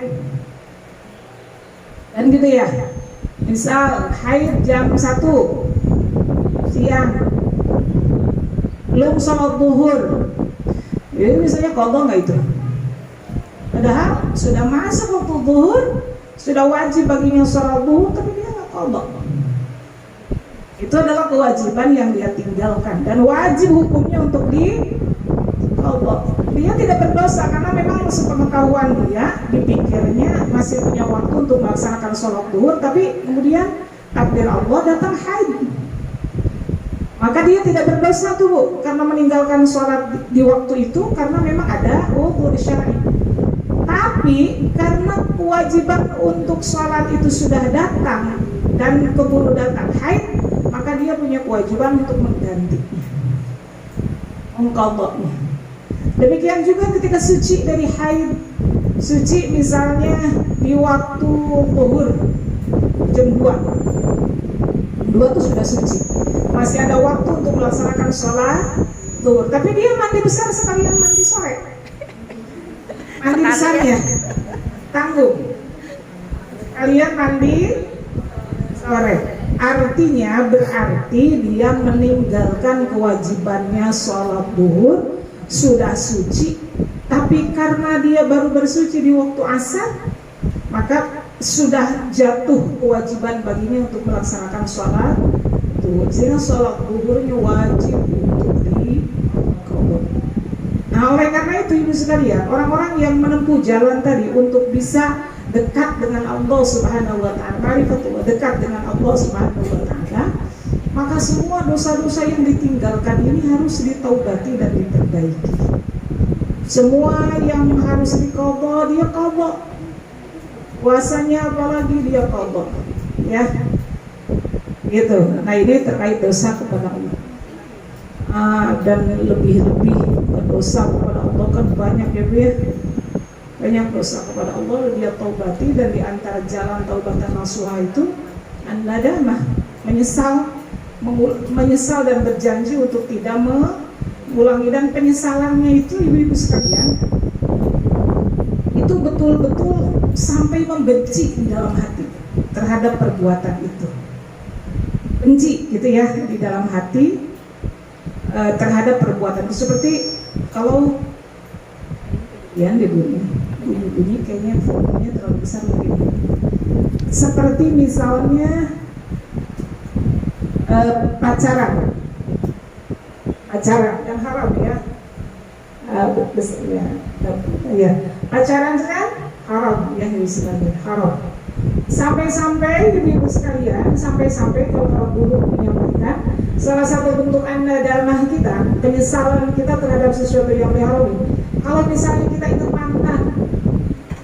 ingat mantan misalnya, ya Allah dulu saya waktu SMP ya, saya jalan tuh sama orang itu. Kalau hari ini ibu-ibu justru dikenang, tapi kok mandem pun suara. Justru dikenang, ingat-ingat ya Allah, masa-masa SMP, masa-masa SMA adalah masa-masa yang paling bahagia. Justru malah senang mengingat dosa itu. Ini namanya belum nadamah. Kata para ulama begitu, belum taubat namanya. Jadi hati merasa bahagia, merasa senang dengan kemaksiatan yang dilakukan. Memang hari ini udah nggak melakukan itu, enggak. Iya, memang tidak melakukan. Tetapi belum dikatakan itu taubatan nasuha. Tatkala kita mengingat-ingatnya, hati kita senang. Harusnya hati kita benci. Saya benci ya Allah pada perbuatan itu. Sehingga nggak usah diingat. Itu ya. Jadi buanglah mantan pada tempatnya. Buanglah mantan pada dulu mungkin ya kan kita belum tahu, kita belum hijrah, kita menganggap pacaran itu sesuatu yang lumrah, sesuatu yang wajar dilakukan oleh para remaja kan gitu. Ya, maka kalau misalnya terlintas itu di dalam pikiran kita, itu mesti kita benci. Jangan justru malah merasa berjatuh terhadap peristiwa itu, lalu kita merasa senang, lalu apalagi kalau nyari-nyari kontaknya gitu, nyari-nyari Facebooknya, nyari-nyari Instagram, ya gitu. Nah itu ya, itu taubatan nasuha itu maknanya sampai benci. Kalau kita ingat perbuatan itu meskipun akhirnya menyenangkan tuh sampai benci, sampai muak gitu. Ya, dengan segala dosa-dosa yang kita lakukan. Nah ini yang berikutnya yang jadi masalah adalah dosa kepada manusia. Ya, adalah dosa kepada manusia. Misalnya dosanya terkait harta. Ya, terkait harta. Ada hak-hak orang yang kita makan. Misalnya gitu ya, ada hak-hak orang yang kita ambil. Maka cara bertaubatnya dengan mengembalikan harta tersebut kepada orang yang berhak.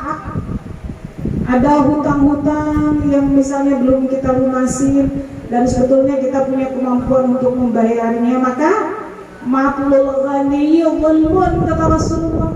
Menunda-nunda bayar hutang padahal mampu itu zalim, kezaliman. Matlul ghani zulmun adalah berbuat zalim kepada sahibul mal, kepada Rasul mal itu berbuat kezaliman. Dan kata Rasulullah, al-zulmun zulumatun yaumil qiyamah. Kezaliman itu merupakan sumber kegelapan pada hari kiamat. Dalam urusan harta, dalam urusan perilaku misalnya, ini sekalian ada orang yang tersakiti oleh kebisan kita, oleh sikap kita, maka cara bertaubatnya adalah minta ridha dari orang tersebut. Ya, nah inilah yang disebut dengan tadi kata Imam Al-Ghazali yang disebut dengan badruh, pengorbanan yang harus dilakukan oleh seorang sadik di dalam menempuh jalan menuju Allah.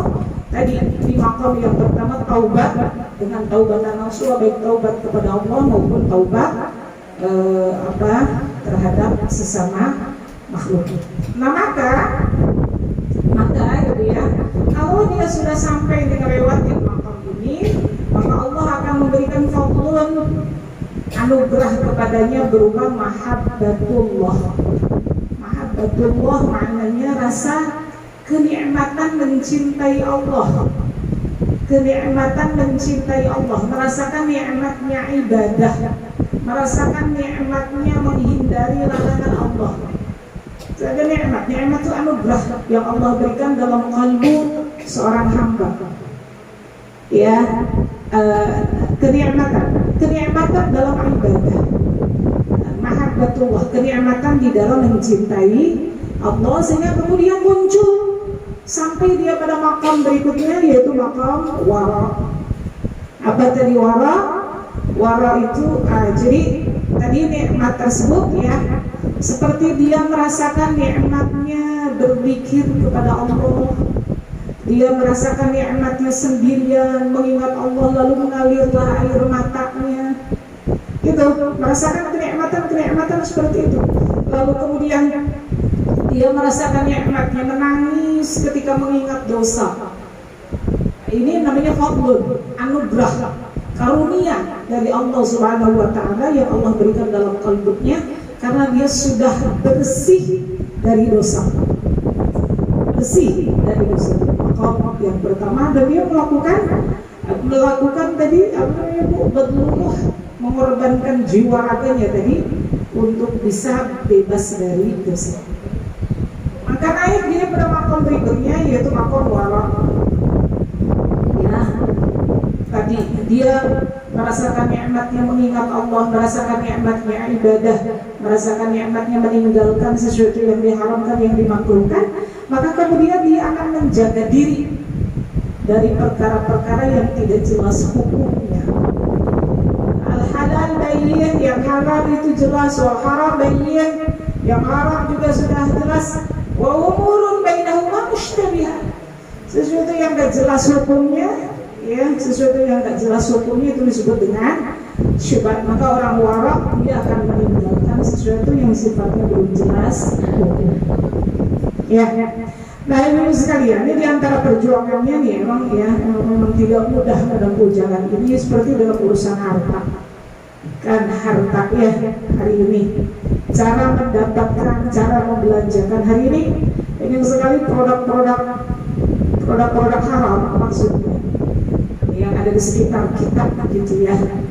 Apalagi negara kita kan ekonominya masih berbasis liberal, belum syariah, sehingga ya begitu kita tuh seringkali terjebak pada praktek ekonomi yang syubhat. Maka perjuangan seorang salik begitu ditinggali. Kalau ini riba dia tinggalin, gitu. Kalau ini syubhat dia tinggali. Akan sangat berhati-hati dalam semua hal. Ya, jangan sampai kemudian dia terjerumus pada perkara yang haram dan yang syubhat.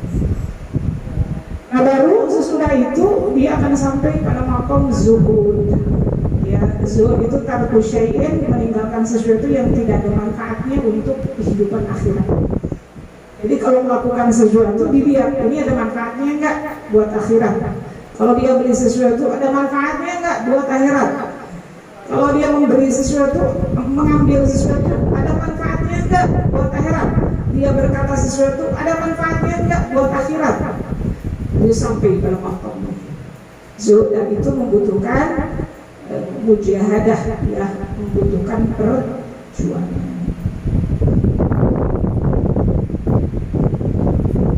Maqala Ibnu al-Misri rahimahullahu taala li ahadi talamidatihi, sebagaimana disampaikan oleh Ibnu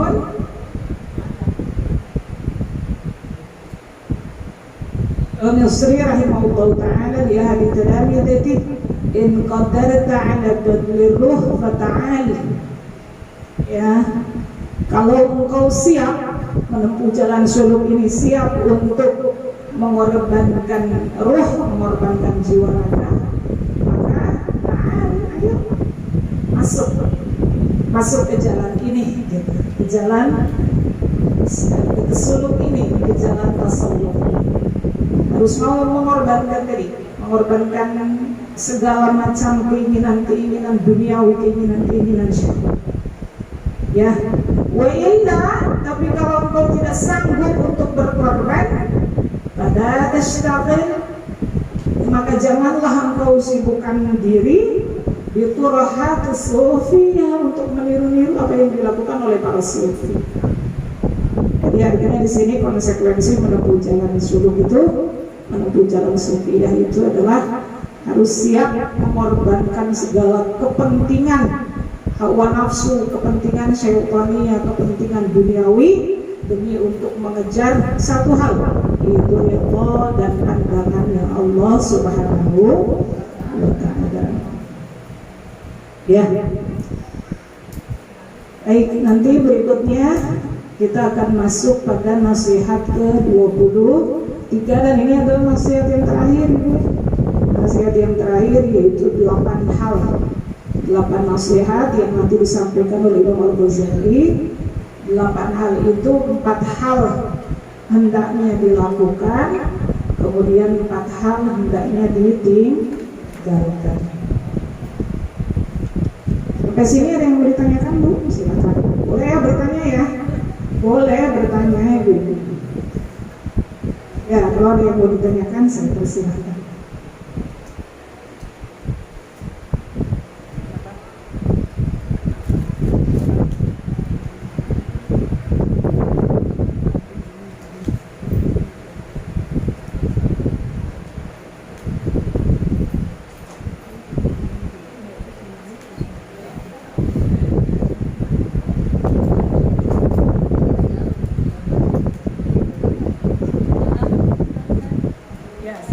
Silakan.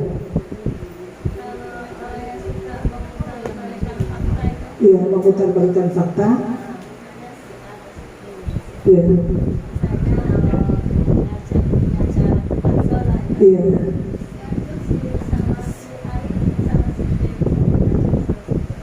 Iya.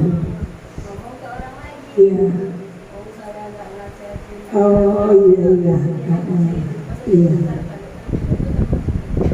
Ya, ini salah satu sifat yang tercela atau sifat buruk ya yang ada di dalam diri seseorang, di mana dia suka membulak-balikan fakta, dan ini bisa termasuk di dalam kelompok orang yang munafik, yaitu idza hadatsa kadzdzaba. Kalau dia berbicara dia berdusta atau dalam kata lain dia berdabdab itu tidak privat, tidak konsisten di dalam ucapannya. Ya, ke si A dia mengatakan A, tapi kemudian ketika berjumpa dengan orang yang lain seolah-olah dia amnesia, lalu dia menyampaikan ungkapan atau perkataan-perkataan yang lain. Nah, ini nasihat untuk kita semua, Ibu sekalian, nasihat untuk kita semua. Nah, hendaklah kita menghindari sikap seperti ini. Ini seperti ini bukan merupakan sikap yang kesatria.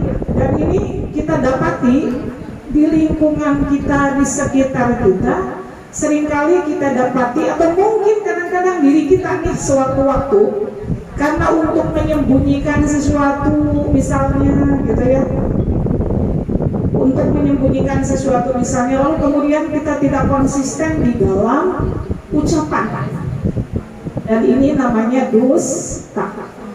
Kata Rasulullah SAW, ibu sekalian, Rasulullah SAW pernah diperlihatkan barzah kepada beliau. Barzah itu alam kubur, ya, alam kubur. Kemudian beliau melihat ada dua orang di situ, ya. Yang satu dalam keadaan duduk, kemudian yang lain dalam keadaan menghantamkan kail dari besi ke wajahnya.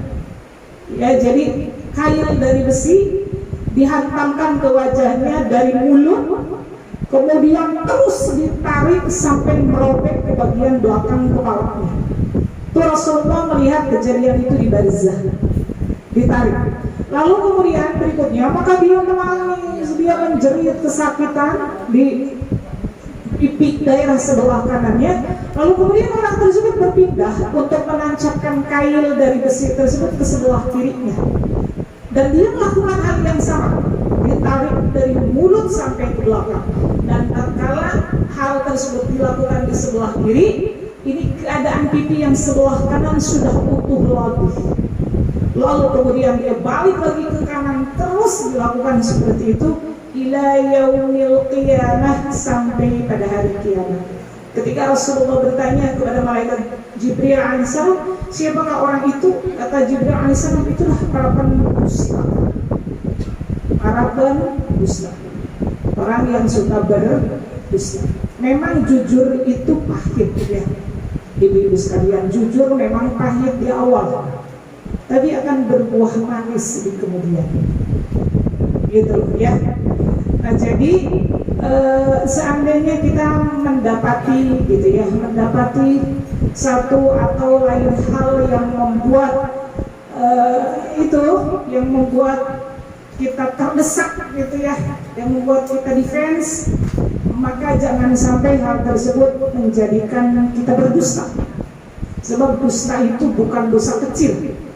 Dusta itu adalah dosa besar yang sangat dibenci oleh Rasulullah SAW. Rasulullah itu kalau beliau mendapati ada orang yang berdusta, maka Rasulullah tidak akan lagi mempercayai orang tersebut sampai orang-orang tersebut diyakini betul-betul telah bertaubat kepada Allah Subhanahu wa Ta'ala.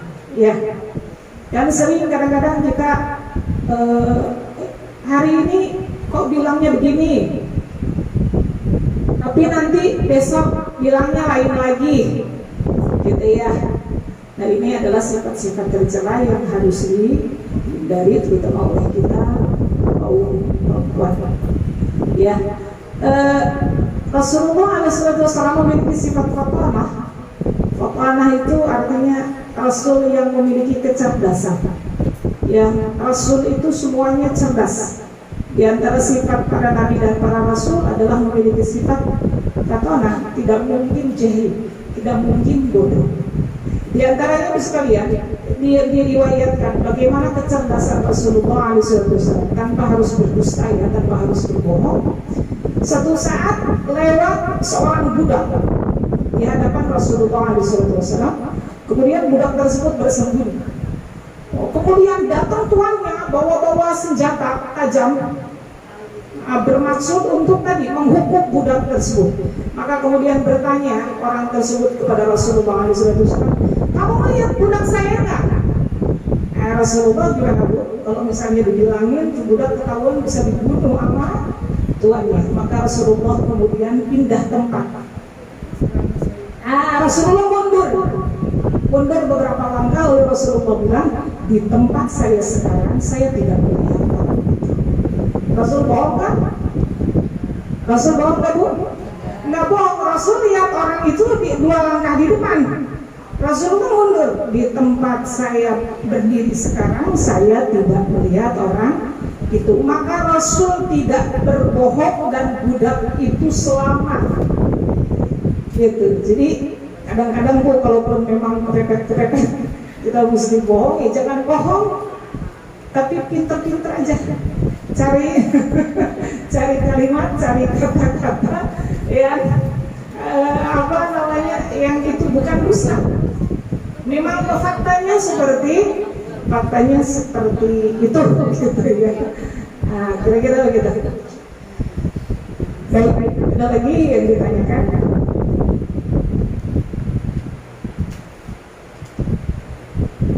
Tidak ada titipan pertanyaan dari jemaah ada.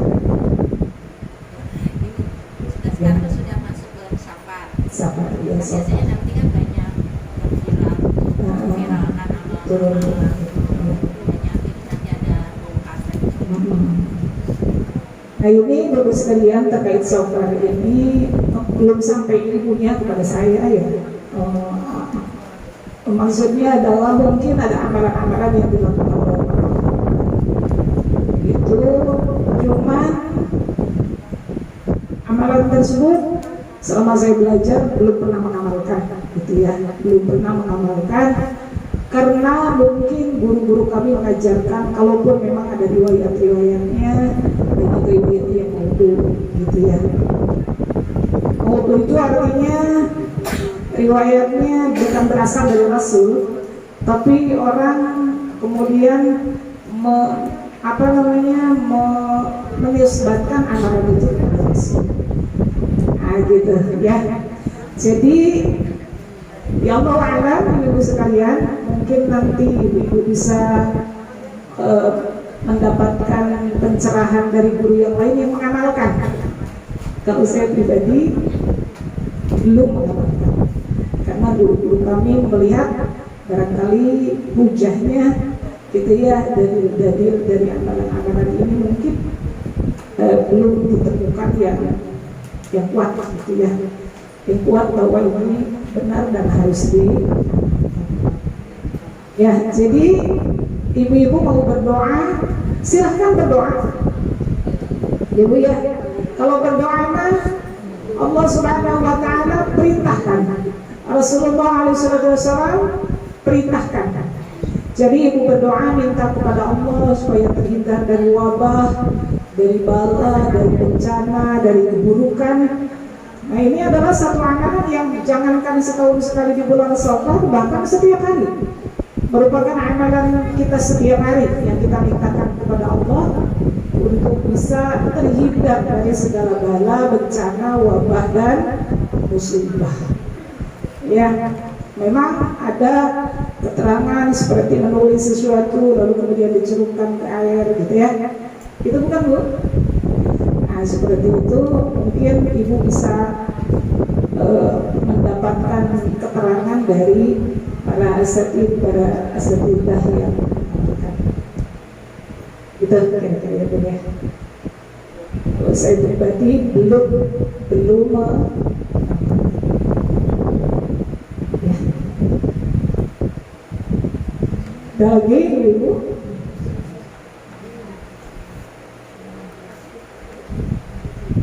rapor keberapa, Bu?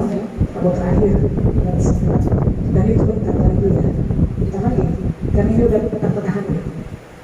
Nanti pertengahan Agustus itu kita sudah masuk Rabiul Awal ya. Pertengahan Agustus itu tanggal 18 Agustus itu bertepatan dengan Maulid kan ya, Maulid Nabi itu 18 Agustus. Nah, jadi sudah mendekati akhir Safar, kemudian nanti sebentar lagi masuk ke Rabiul Awal. Ada lagi ibu yang ditanyakan?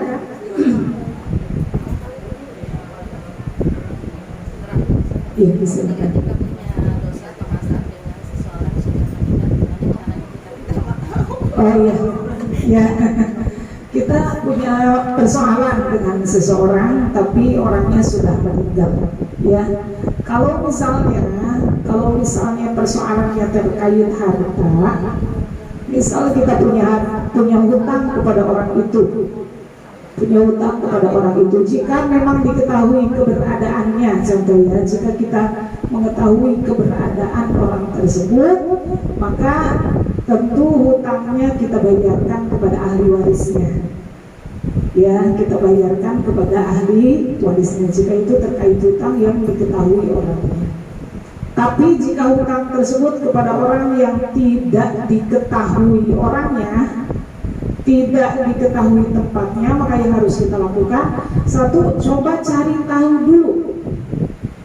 Ya, cari tahunya kita itu adalah hujah di hadapan Allah bahwa kita punya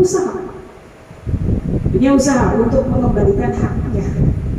Jangan ini. Jadi harus ada usaha. Minimal usahanya cari medsosnya lah. Karena sekarang mah kalau medsos mudah ya, mudah Facebook atau apa, itu kan lebih mudah untuk mencari seseorang itu melalui media sosial. Nah, tapi memang ternyata betul-betul tidak diketahui keberadaannya. Ya, bahkan mungkin diyakini orang ini sudah wafat dan kita tidak mengetahui juga ahli warisnya. Maka yang bisa kita lakukan adalah kita bersedekah atas nama orang tersebut dengan tujuan untuk membayar hutang. Nah, ini jika terkait dengan harta. Ya. Kemudian yang kedua, jika kita tidak terkait dengan harta, tetapi misalnya terkait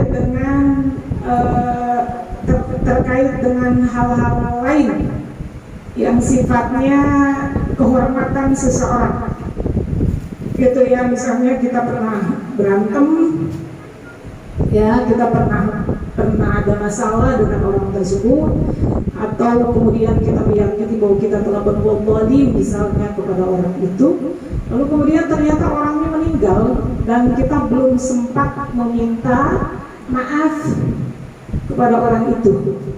Maka apa yang harus kita lakukan? Yang harus kita lakukan adalah terus memohonkan ampunan kepada orang tersebut.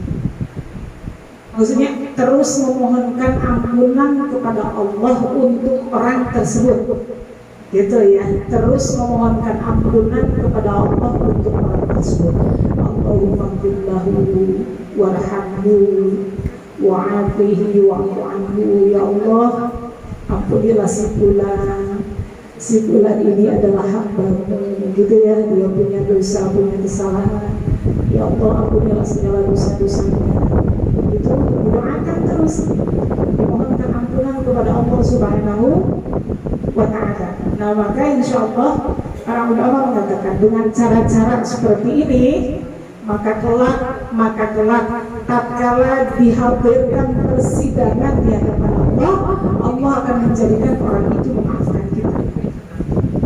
Gitu ya. Allah akan menjadikan orang tersebut memaafkan kita dengan syarat memang kita betul-betul tulus dari hati bahwa kita ingin meminta ridho dari orang tersebut, karena ketika hidup kita pernah berbuat zalim kepada. Nah, gitu ya. Kira-kira seperti itu. Jadi banyak beramal sholih juga di atas namakan orang tersebut. Tujuannya apa? Tujuannya supaya kelak ketika Allah hadirkan persidangan di hadapannya, Allah jadikan, Allah bujuk orang itu untuk memaafkan kesalahan kita. Itu ya, kira-kira seperti itu. Baik, cukup ya ibu sekalian, hanya saja materi kita hari ini. Alhamdulillah, insyaallah di pertemuan yang akan datang Allah panjangkan usia kita, Allah berikan kita kesehatan, Allah berikan kita firas, semangat untuk belajar.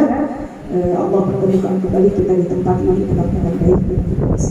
Insyaallah kita akhiri dengan doa. Kita bacakan suratul Fatihah. Kita khususkan suratul Fatihah ini untuk khusus untuk sahibul bait, Syifa dan keluarga. Mudah-mudahan Allah menerima semua amal solehnya pada hari ini. Allah simpan sebagai kebaikan dan menjadikan berat timbangan kebaikan tatkala nanti amalan ditimbang di hadapan Allah Subhanahu wa Ta'ala. Mudah-mudahan Allah luaskan rezekinya, Allah Subhanahu wa Ta'ala memberikan sakinah, mawaddah, warahmah, anak-anak yang sholih, keluarga yang mendapatkan rahmat, naungan dari Allah Subhanahu wa Ta'ala, khusus untuk keluarga beliau dan umumnya untuk kita semua. Mudah-mudahan Allah Subhanahu wa Ta'ala memberikan kepada kita karunia yang menjadikan penjagaan bagi kita dari segala keburukan, dan Allah Subhanahu wa Ta'ala memberikan karunia kepada kita berupa keimanan dan amal sholih sampai akhir hayat kita. Ala diniyah wa likulli niyatin sholihah bi barakati umur kita bi al-Fatihah.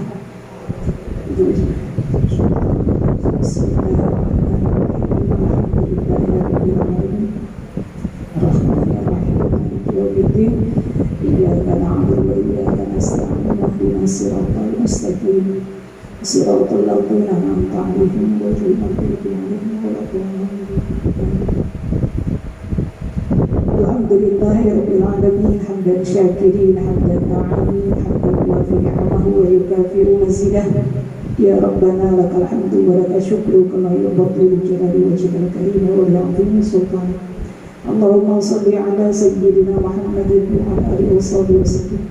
Rabbana zalamna anfusana wa in lam taghfir lana wa tarhamna lanakunanna minal khasirin.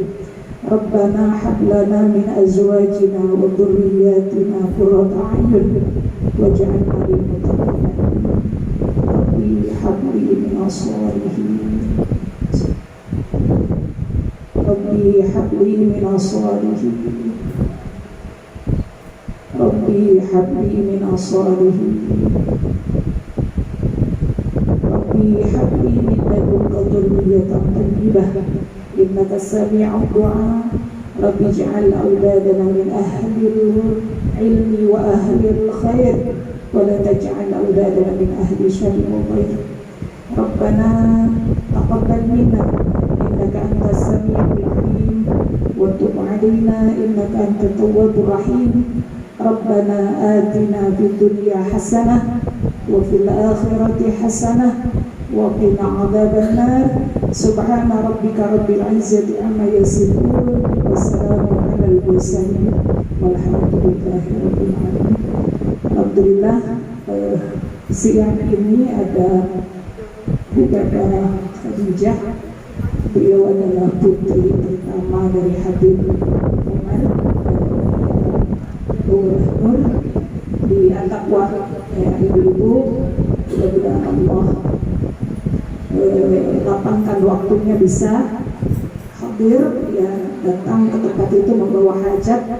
Terutama ibu-ibu sekalian, kita berjumpa dengan beliau, orang-orang yang soleh itu adalah apa ibu ya, satu menyambungkan sanad kepada Rasul. Kemudian yang kedua, beliau itu para hibah itu kehadirannya itu membawa doa-doa. Saya kemarin ketika hadir di Fadul Rahman, beliau itu doa terus gitu ya.